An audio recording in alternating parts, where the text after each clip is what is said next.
వచ్చే ఎన్నికల్లో కలిసే పోటీ చేయాలని బీజేపీ, టీడీపీ, జనసేన నిర్ణయించాయి. బీజేపీ, జనసేన కలిసి 30 అసెంబ్లీ, 8 లోక్సభ స్థానాల్లో పోటీ చేయాలని ప్రాథమికంగా అవగాహనకు వచ్చినట్టుగా తెలుస్తోంది.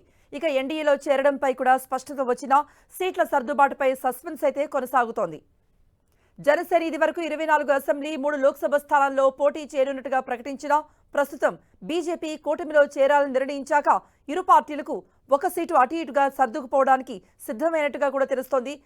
బీజేపీ 6 లోక్సభ స్థానాల్లో పోటీ చేయొచ్చంటున్నారు. ఇక అసెంబ్లీ స్థానాల్లో ఆ రెండు పార్టీల మధ్య ఒకటి అటు ఇటుగా సర్దుబాటు జరగవచ్చని తెలుస్తోంది.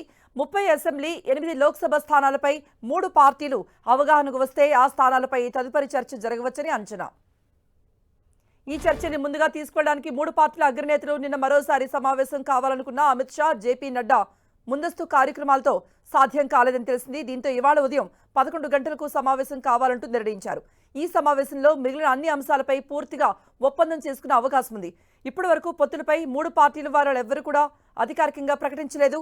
ఇవాళ సమావేశం ముగిసిన తర్వాత పొత్తులపై అధికారిక ప్రకటన వెలువడే అవకాశం ఉన్నట్టుగా అంచనా.